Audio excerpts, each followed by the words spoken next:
মঙ্গলবার গভীর রাতে পাকিস্তানের ৯টি স্থানে ক্ষেপণাস্ত্র হামলা চালিয়েছে ভারত। নয়াদিল্লি এই হামলার নাম দিয়েছে অপারেশন সিঁদুর। এসব হামলায় অন্তত ২৬ জন নিহত হওয়ার কথা জানিয়েছেন পাকিস্তানের সামরিক মুখপাত্র। এ হামলাকে কাপুরুষতা বলছেন পাকিস্তানি তারকারা। ভারতের এ হামলাকে কাপুরুষতা হিসেবে চিহ্নিত করেছেন পাকিস্তানের জনপ্রিয় অভিনেত্রী মাহিরা খান ও হানিয়া আমির। ভারতের সামরিক এ পদক্ষেপের সমালোচনা করে লেখিকা ফাতিমা ভুট্টোর পোস্ট করা একটি টুইট আবার শেয়ার করেন মাহিরা।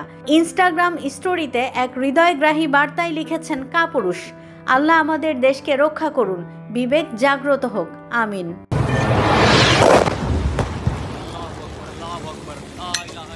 অভিনেত্রী হানিয়া আমির তার ইনস্টাগ্রাম স্টোরিতে প্রতিক্রিয়া জানিয়েছেন। এই হামলাকে কাপুরুষতা হিসেবে চিহ্নিত করেছেন তিনি। ঘুমন্ত মানুষের ওপর এ ধরনের হামলা কোনোভাবেই কাম্য নয় বলে ক্ষোভ ঝেড়েছেন এ অভিনেত্রী।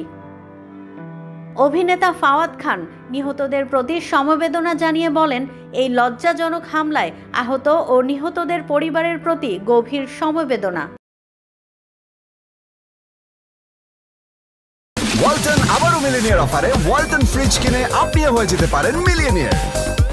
মিলিনিয়ার ছড়াছড়ি দেশ জুড়ে, এটা শুধু ওয়ালটনই পারে।